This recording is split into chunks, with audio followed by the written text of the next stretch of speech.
For those of you who don't know me, my name is Jossie Flor Sapunar. I'm the National Communications Director at CASA, and I'm excited to welcome you to the press conference call for the Fair Immigration Reform Movement. For those of you who don't know FIRM, the Fair Immigration Reform Movement, we are proud to be 38 members across the country, 38 powerful organizations in 32 states led by immigrants.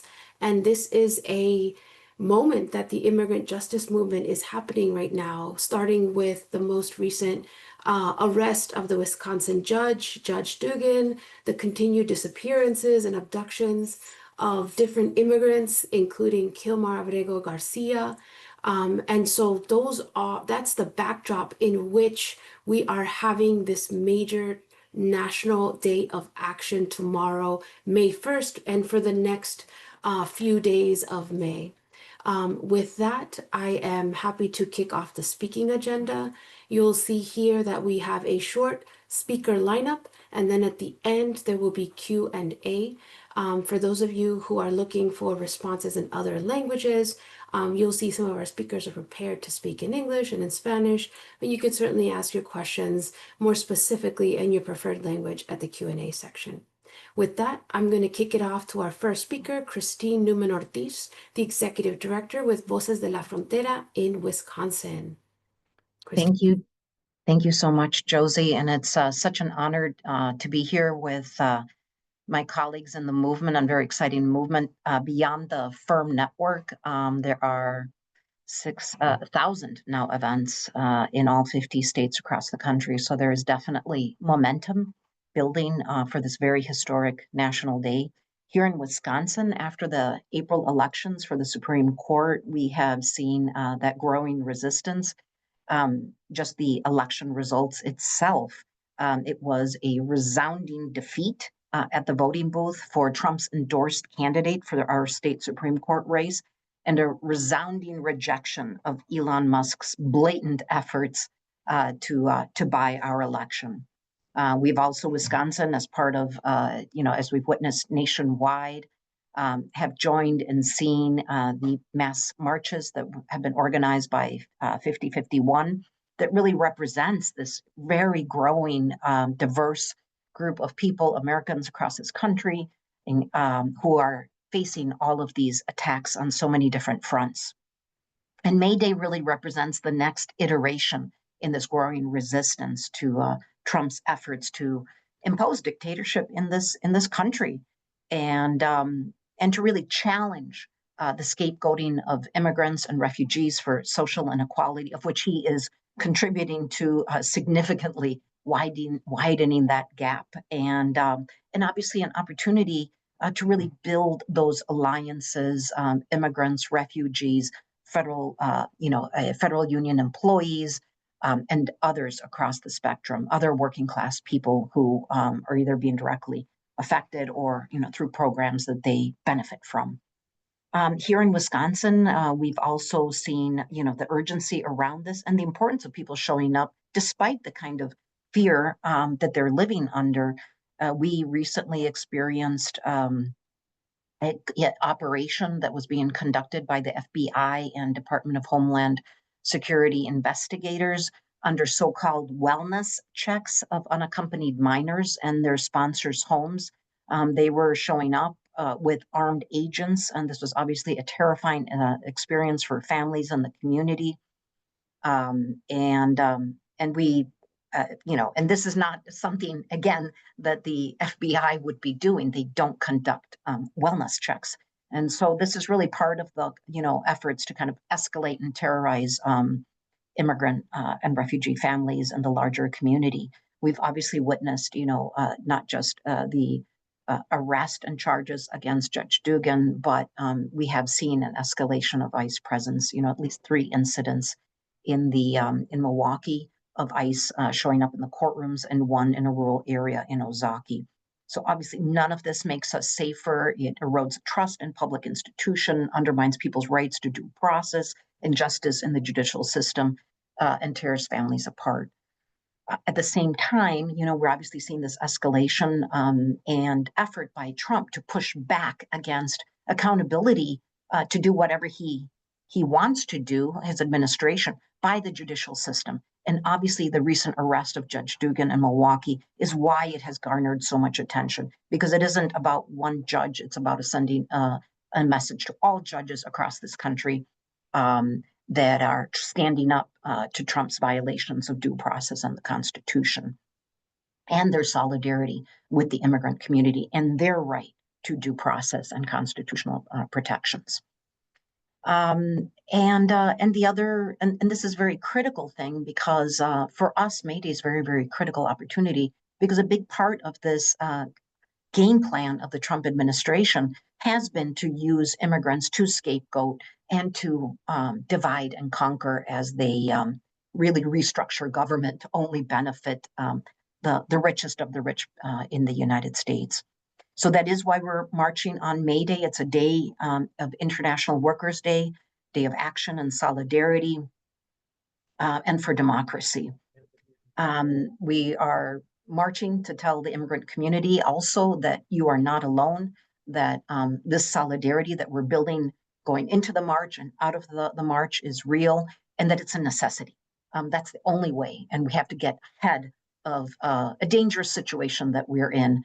And this is a critical moment to do that. And in the aftermath, continue to build out these alliances, build community, build resistance in different forms.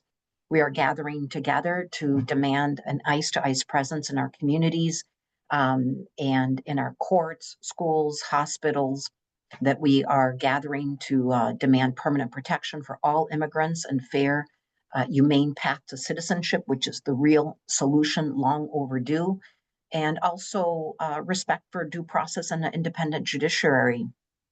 This includes concrete demands to drop charges against the Milwaukee County Judge Dugan, as well as to bring Kilmer Abrego Garcia back to his family and the community. We are a country where people that is made up of people of every race and background, and we should all live with dignity and without fear. Thank you.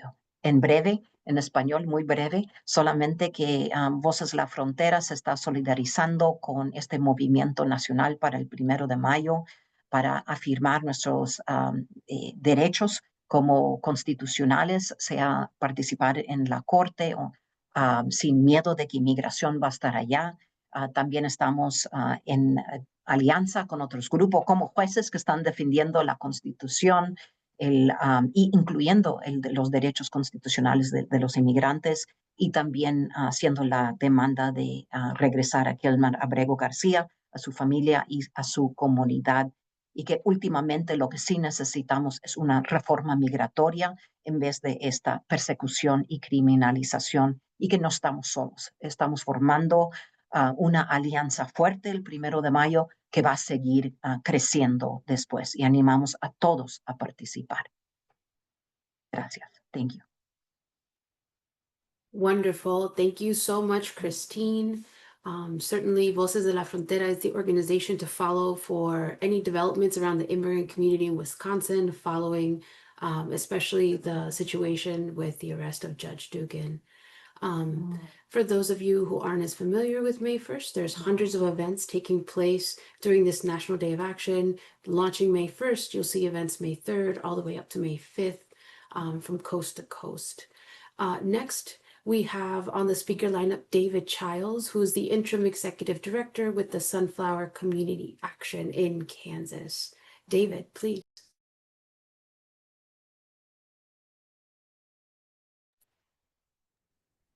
You are muted, David.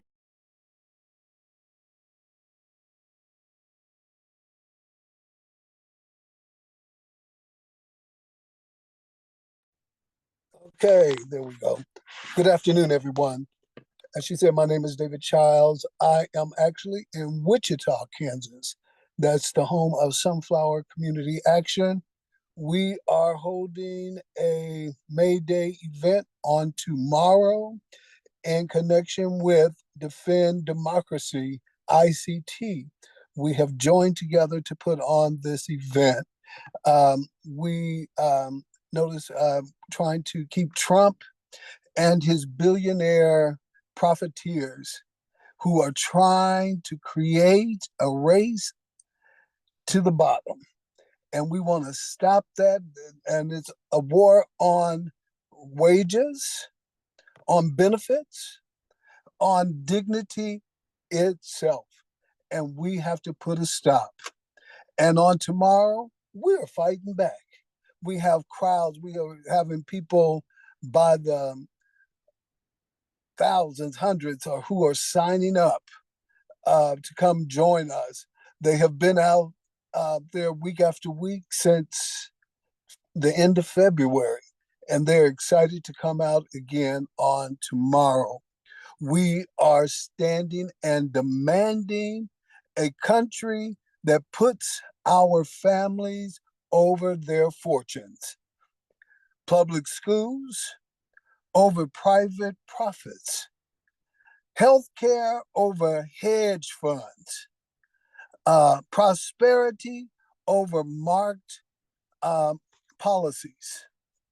Not only that, but our core principle behind our May Day action is commitment to nonviolence in all that we do.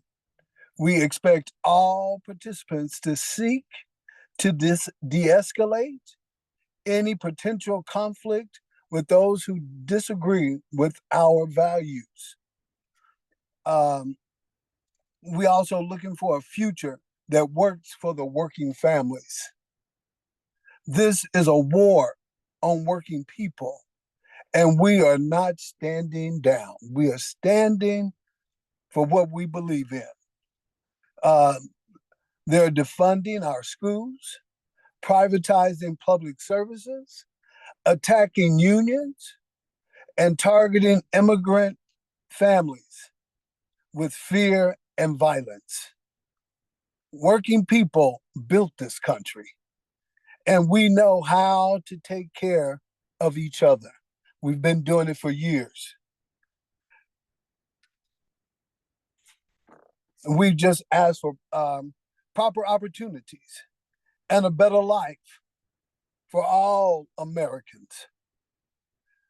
Their time is up, and we need to let them know and serve them notice. And we ask, how can you support? We ask that you join a May Day event near you. And you can find those May Day events happening near you at www.mobilize.us/Mayday. You can also sign the Solidarity Pledge, led and supported by a large number of national immigrant rights and civil rights organizations at www.solidaritykpledge.org. And lastly, we ask that you will commit to protecting all the people who make up this place that we call home. We ask that you all be a part of this May Day in some fashion, somehow, some way. Thank you for this opportunity.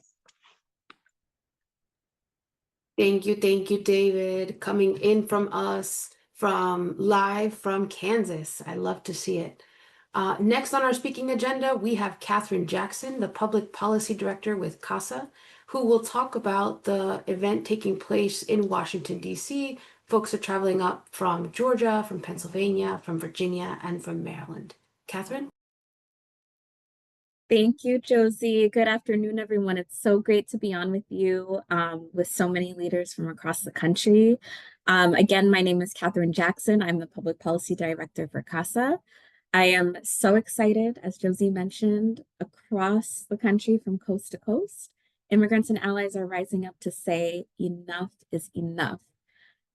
May 1st, International Day of Action. We are joining hundreds of marches, rallies, walkouts, demonstrations with one very clear, unified message.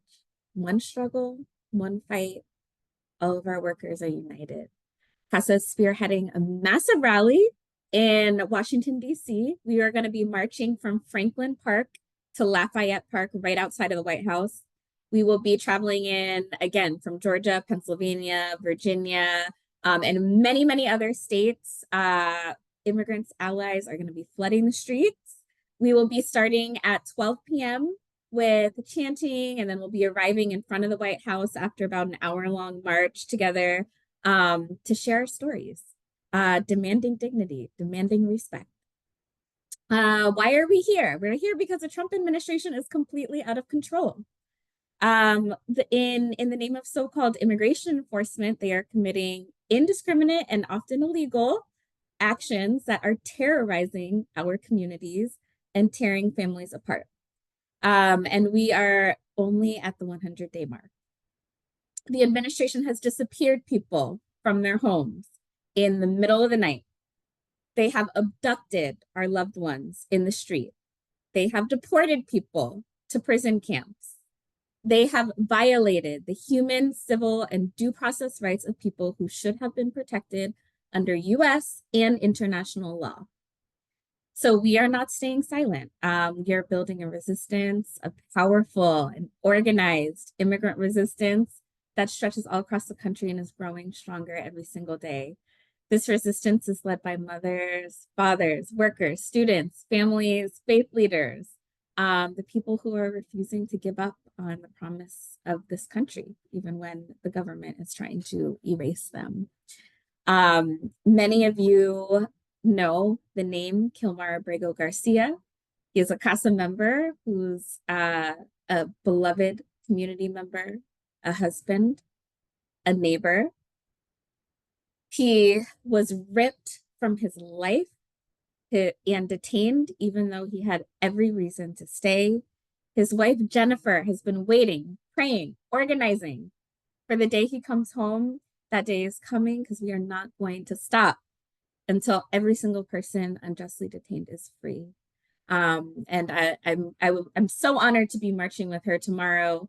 And then, of course, Mr. Garcia, he fled gang violence. He was granted legal protection, and still the Trump administration deported him to El Salvador. Now the government is claiming that there is nothing that they can do, and we know that that is a lie.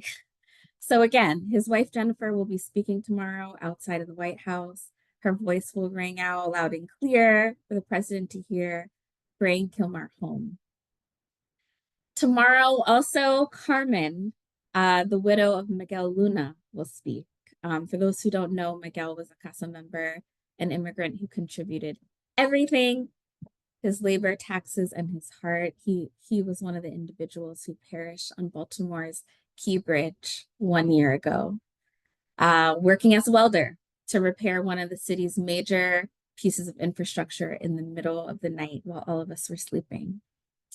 His body was recovered from the Chesapeake Bay on May 1st last year.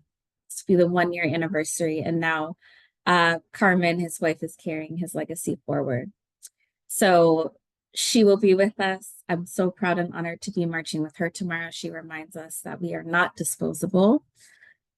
Tomorrow, we're going to be calling on every elected official, every judge, every candidate for office. Where do you stand?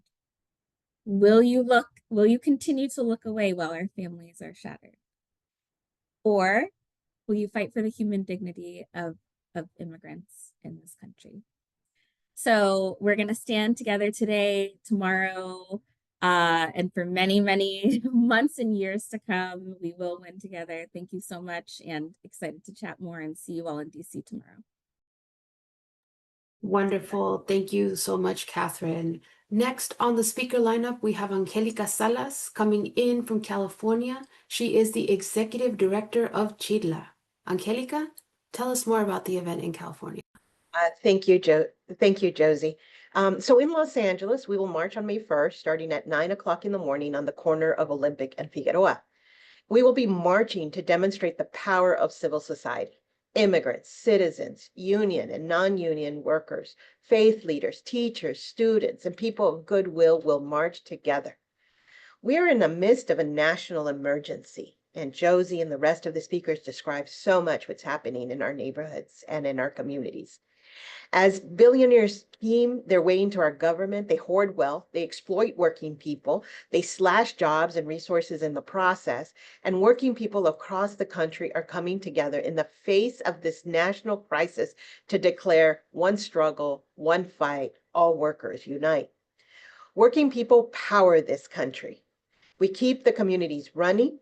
We are coming together to demand that all hands on deck to fight for our collective rights. It's the safety of our futures. Here in California, 1 in 3 workers is an immigrant. And so we know that only by uniting can we fight and win. Workers, not billionaires, keep this country running. We are the ones sweating, sacrificing, building a better future for each other. But now these billionaires, with the full support of Trump, are not just watching us struggle, they're actively destroying the very things that we work to build and that our communities rely on. They're hoping to turn us against each other by trying to blame one another, and especially our immigrant neighbors for the crises we are experiencing. We reject their agenda outright, and united, we're fighting back. Everyone deserves respect and dignity, no matter who they are, where they're born, or what language they speak. Immigrants are essential and integral to the community, and they belong unconditionally. We belong unconditionally. So in Spanish, we say, aquí nos quedamos. We're here to stay. Immigrants are an integral fabric of this country. We contribute, we build, and we belong. And we are here to tell our community that we're fighting to stay with our families. The narrative of criminalization is just a strategy to divide us. We affirm the truth that we are essential members of our communities and we deserve protection. We're marching because we reject and condemn the snatch and disappear strategy of this administration. We see in our neighborhoods, Border Patrol and ICE running rogue, taking people we love without warrants and without due process. Immigrants who have lived here all their lives and who have deep roots and who have entire families are being picked up, like Kilmar Abrego Garcia, and they're being picked up with so much cruelty, so much disrespect, and without due process. And they're being returned to places that they've never known. And worst of all, to prisons like in Guantanamo, in Panama, and also in El Salvador. And so we march because we say, return Kilmar Abrego, return all the individuals who you have cruelly taken away from us, and return them to this country and their families right now. That is why we march. May Day is a time to also celebrate our resilience and our labor and the leadership of immigrants who shape this country.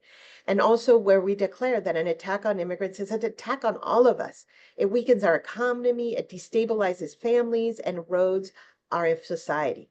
And so we're lifting our stories and we're lifting our voices and we're moving and marching on those pavements all across this country because we know we deserve better and we know this country deserves better. So if you are a person of conscience, we ask you to march with us on May 1st. There are marches all over the country, but if you are here in Los Angeles, march with us starting at 9 o'clock on Olympic and Figueroa. There are many marches across California, and you can go to our website, which you will be led to in order to find out how you can participate on May 1st. Y brevemente en español, lo que les queremos decir a nuestra comunidad es que nos apoyen, que participen en la marcha del 1 de mayo. Aquí en Los Ángeles va a comenzar a las 9 de la mañana en la esquina de Olympic y Figueroa.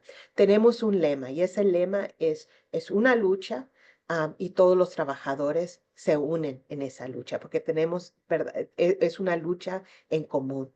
Y vamos a marchar los maestros, los estudiantes, los trabajadores, inmigrantes, ciudadanos, personas de bien que quieren asegurar que esta nación se mueva hacia adelante. Nosotros también estamos marchando para condenar todas las prácticas inhumanas, crueles, que están en este momento impactando a nuestra comunidad. Vemos, ¿verdad?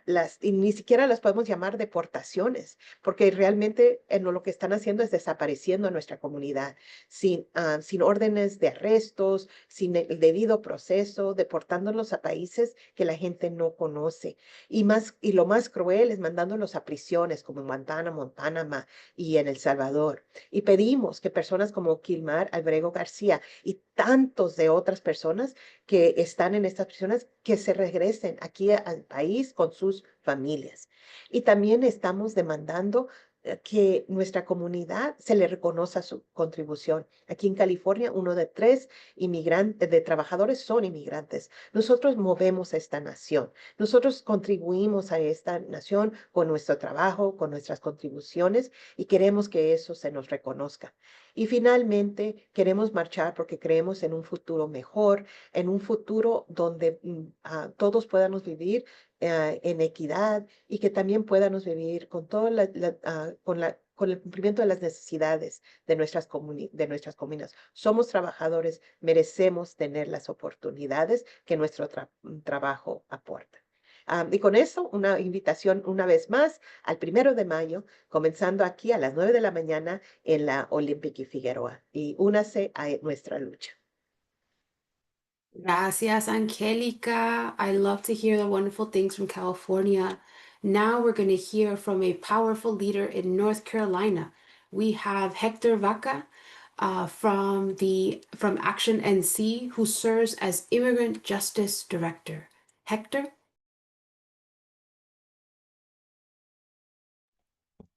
Oh, sorry, I was muted. Good afternoon, good morning, everyone, depending on what part of the country you're joining us from. Thank you for having me here to speak about this. On May 3rd, this Saturday, here in Charlotte, we will be hosting our May Day March. We're doing it this weekend because this is when the majority of the community can come out, and it's when the immigrant community is off work, and we will be marching through the heart of the immigrant community in Charlotte, starting at 4938 Central Avenue and walking to one of our local parks at Kilbourne Park. It'll be about a 1.3-mile march. We will be walking as family. We'll be walking as unified community because all of us are affected, immigrants, workers, everyone. And this also happens to be the same day as the Loving Life Festival. And part of our message is not everyone is loving life, because the Loving Life Festival refuses to use union labor. So we will be marching and we will be mentioning the fact that they refuse to use union labor, as well as the other issues that the working class is facing with the federal contracts that are being canceled by the current administration. So we will be marching because of that, and because of the fact that the American community right now in North Carolina, as well as the rest of the country, is in crisis. Undercover agents are coming into our community and kidnapping people. Plainclothes ICE agents are coming to our community and kidnapping people.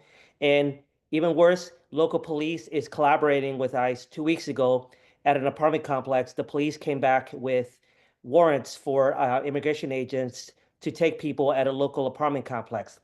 People right now are afraid to leave their homes. They're afraid to leave their homes, which is affecting our local economy. It's affecting so many things here in Charlotte. Small businesses are losing customers.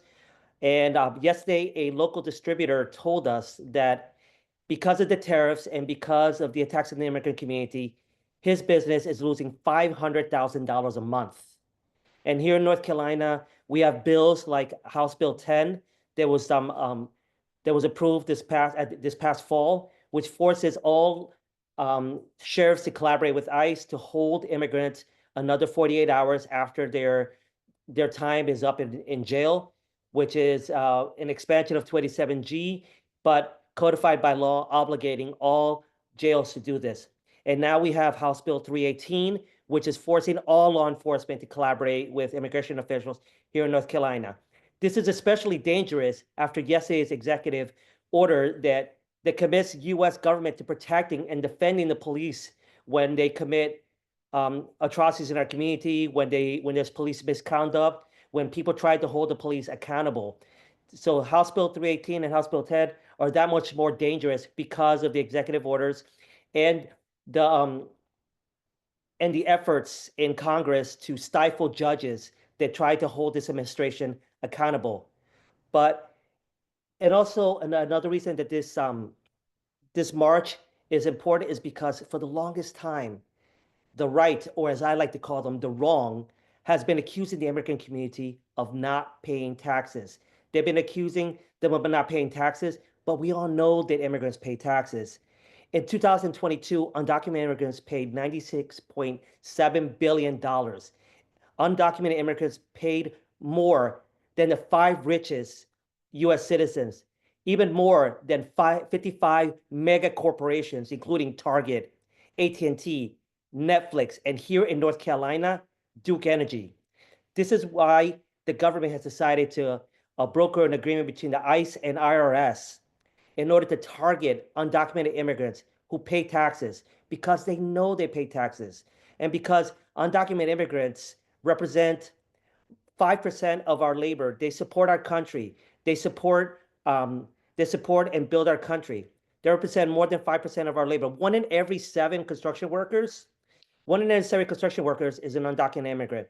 1 in every 8 agricultural workers. 1 in every 14 hospitality workers. Because our community is an important part of this community, which is why we're inviting everybody to come out on May 3rd, if you live in North Carolina, to march with us. Once again, we'll be starting at 11 o'clock in the morning at 4938 Central Avenue and ending at Kilbourne Park at 2600 Kilbourne Park, because our community is unified. Our message that day is, we are together.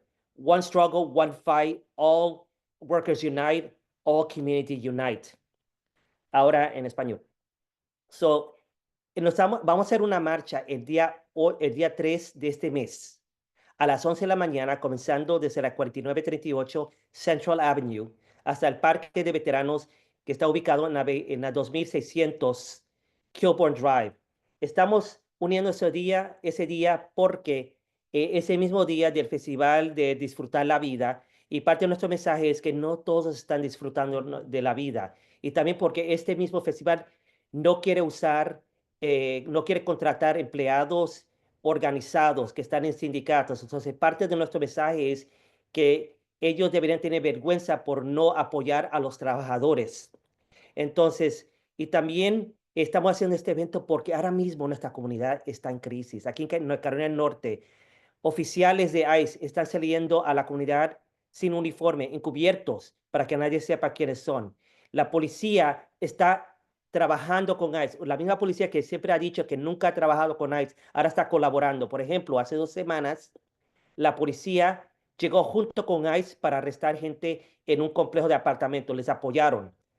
Y también porque la comunidad tiene miedo de salir de las casas, tienen miedo. Eso está afectando la economía local, está afectando los negocios locales.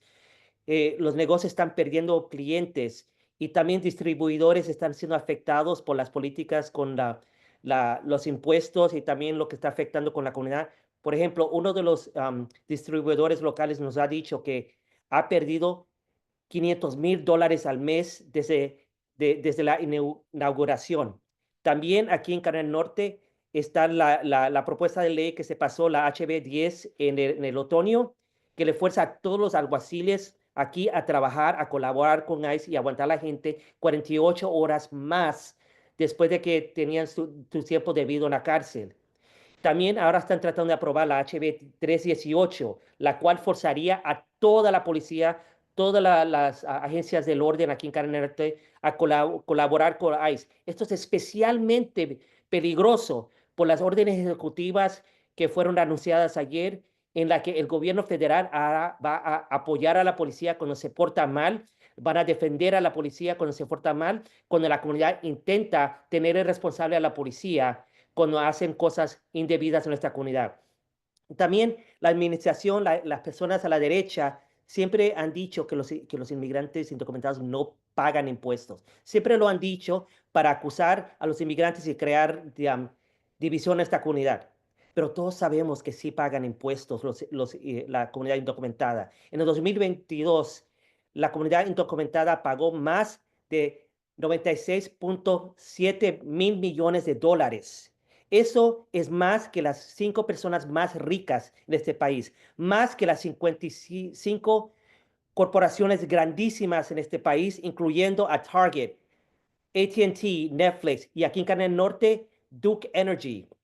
Y entonces, por eso es que esta administración ha hecho un acuerdo entre el IRS y el ICE para poder tener como blancos a las personas indocumentadas, porque saben que pagan impuestos. Y también para, porque saben que la comunidad inmigrante quiere crear división, porque saben que la comunidad inmigrante crea, construye y aporta, apoya a este país. Cada uno de 7 personas que trabajan en construcción es un inmigrante. Cada uno de 8 personas que trabajan en agricultura son inmigrantes. Cada uno de 14 personas que trabajan en la industria de hospitalidad son personas indocumentadas. Entonces, por eso es que estamos invitando a la comunidad que salga y camine con nosotros el día 3 de mayo, porque la comunidad va a estar unida. Vamos a estar entre los sindicatos, los de salud, los de medio ambiente, los de los inmigrantes. Estamos caminando juntos. Va a ser 1.3 millas. Caminaremos una vez más de la 4938 Central Avenue hasta el Parque Kilbourne, que está ubicado en la 2600 Kilbourne. Unidos podemos ganar. Una lucha, todos estamos unidos. Gracias. Gracias, Héctor. There's a lot of power coming from North Carolina. Folks, we are at our final speaker. Certainly, we have on the lineup Zulema Chavero, who is the community organizer with Somos un Pueblo Unido in New Mexico. Zulema, please tell us more about what's happening in New Mexico. Thank you, Jossie. Thank you, everyone. And before I talk about our events in New Mexico, I would like to highlight some of the things that already the other speakers said, but I want to stress the fact that May Day is a day that has been always about workers and about justice. A day rooted in the fight for fair wages and safe conditions and dignity in the job. Here in New Mexico, 42% of our state budget is funded by the oil and gas industry. That's nearly half of our state's resources, and a high percentage of the workers in that industry are immigrants.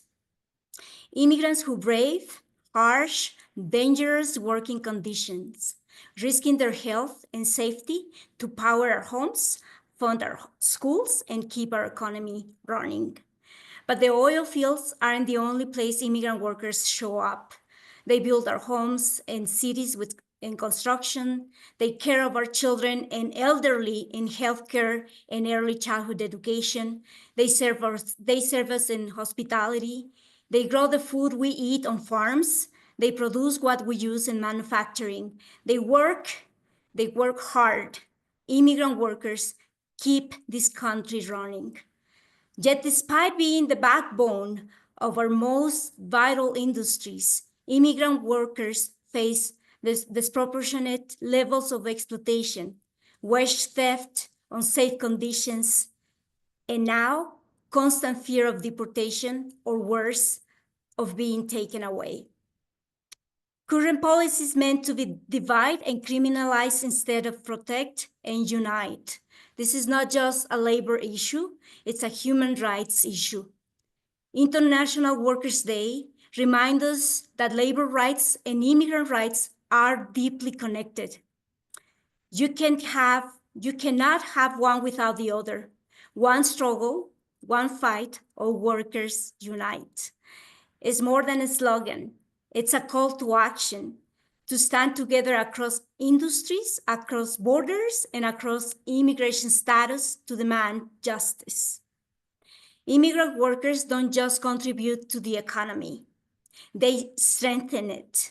They don't just work in our communities, they help make our communities safer, more vibrant, and more resilient. On this May Day, let us make a commitment to fight back against the politics of fear and division, a commitment to tell the truth that immigrant workers are essential, not expandable, a commitment to build power together at every level, local, state, and federal, to win policies that protect, respect, and uplift all workers and working families. In New Mexico, our message is immigrant workers contribute, belong, and deserve to stay in this country. And we'll hold several events across the state. One of them is here in Santa Fe. We'll host a vigil/demonstration in commemoration of May Day on Thursday, May 1st. Our mayor, Alan Weber, religious leaders, the Mexican consul, and many community allies will uplift immigrant workers' contributions to our communities, and will also hold several peaceful marches in the southeast and northwest of the state. And there will be other events for May Day in solidarity with immigrant workers in Albuquerque. And for more information and details about these events, you can reach out to us or visit our social media outlets. We're also part of the list that is uplifting these events today. Thank you. Wonderful, wonderful. Thank you so much, Zulema. We love hearing what's happening across the different organizations that are members of FIRM. Members of the media, you are warmly welcome to ask your questions. If you could raise your little hand, virtual hands, we will take your questions now. If there's no questions, we will conclude since our speaker lineup has finished.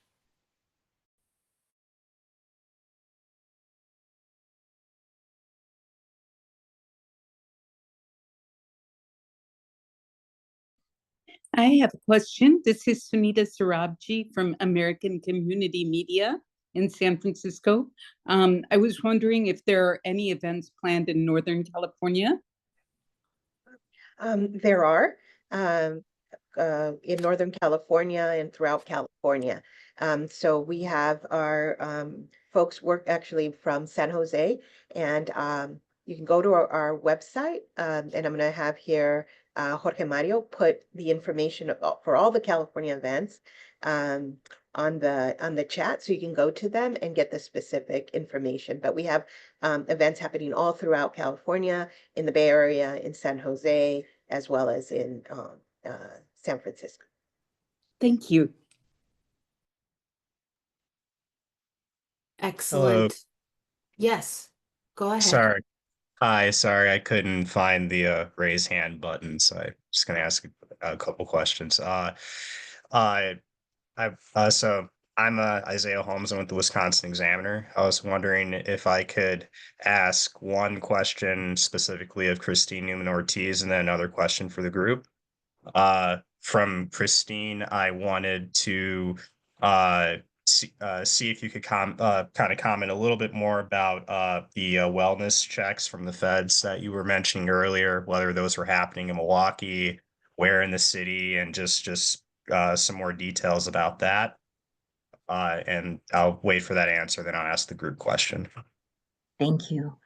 Yeah, so this, through the emergency line that we had set up for any ICE activity that's available, we did have reports that came in from what we know of at least 3 cities, though we do know that this was a national operation. So we did connect with folks in Whitewater and here in Milwaukee, and we know of a case in Waukesha that was documented.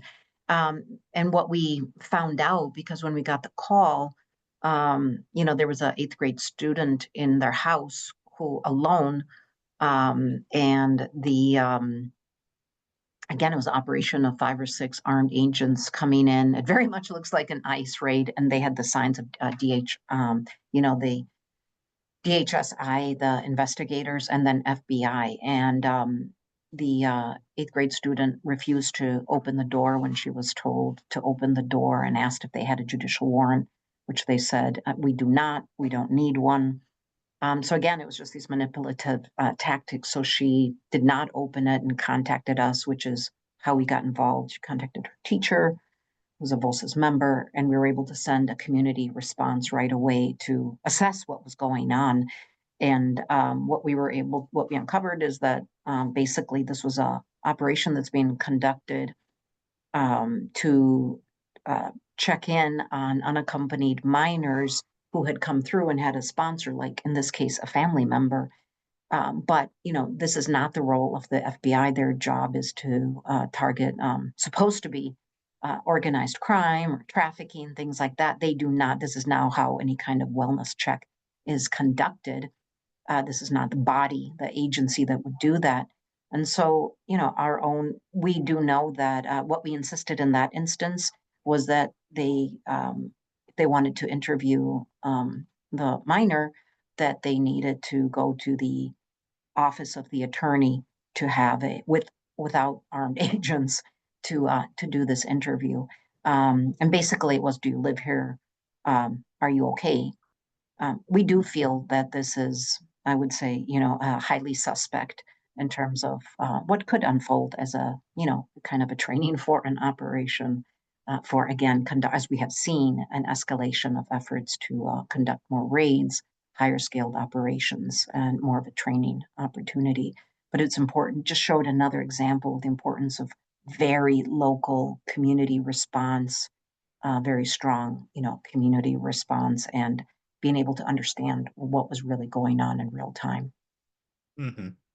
And thank you. And then the second question for the group is, you know, just with the background we have in America when it comes to particularly the FBI, but other federal law enforcement and intelligence agencies as well.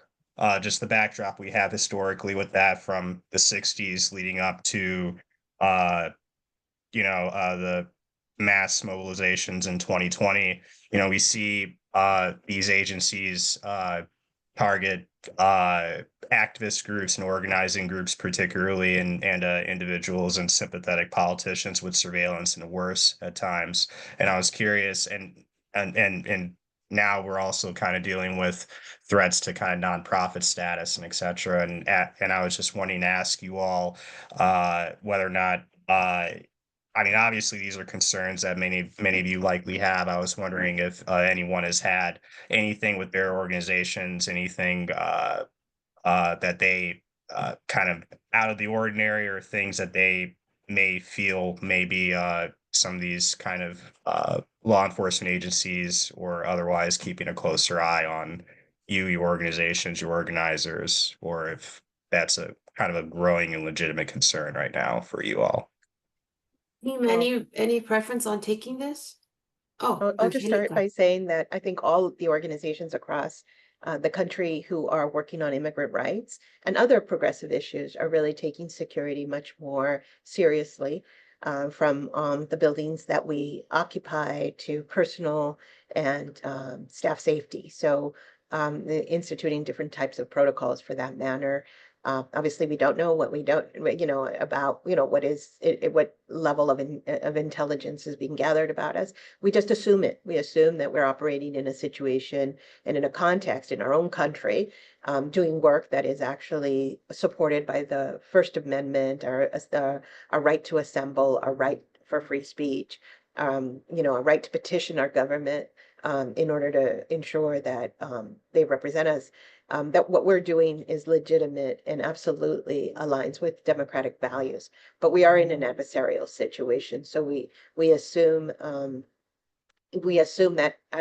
that level of adversarial actions actually penetrate and expand to all in every way, the way we do our work. And certainly this time around, it wasn't just about attacking immigrants, but it was about attacking the organizations and the leaders that support immigrants. And I think that is very clear from all the actions that we have seen from day one from this administration. Other thoughts from the partner organizations? Hey, this is Cathryn from CASA. I'm happy to add in a little bit. I mean, Angelica kind of spoke to internally what our organizations are doing already. But I also just wanted to share there are a ton of campaigns that we're working on across the country, very specifically regarding data privacy. So there are a number of local and state campaigns. An example of one that CASA just helped lead in Maryland was a bill called the Maryland Data Privacy Act, which would limit ICE access to state and local agency data, and limit the ways that data brokers get access to our data, right? As we're trying to ensure that our families can continue to get the basic needs that they, the everyday basic needs that they deserve, right? So folks are not having to choose between calling 911, right, and having their family separated, or applying for a benefit that they are eligible for, right, or possibly facing deportation. So I think where things are on the federal level is difficult to navigate. There are a lot of ways that we're fighting back through state and local campaigns that are going to at least take us a step in that direction toward providing as much protection as we can. One last voice to answer this question.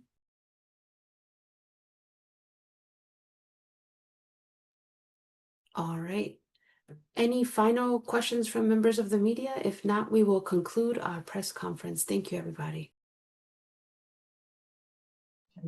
Thank you. All righty, sounds like we're all set. Thank you so much for joining. If you have any questions, you know who to reach out to. And as always, we will see you tomorrow or the 3rd or the 5th, according to where you're located, for that National Day of Action May Day event. Thank you, everybody. Have a good one.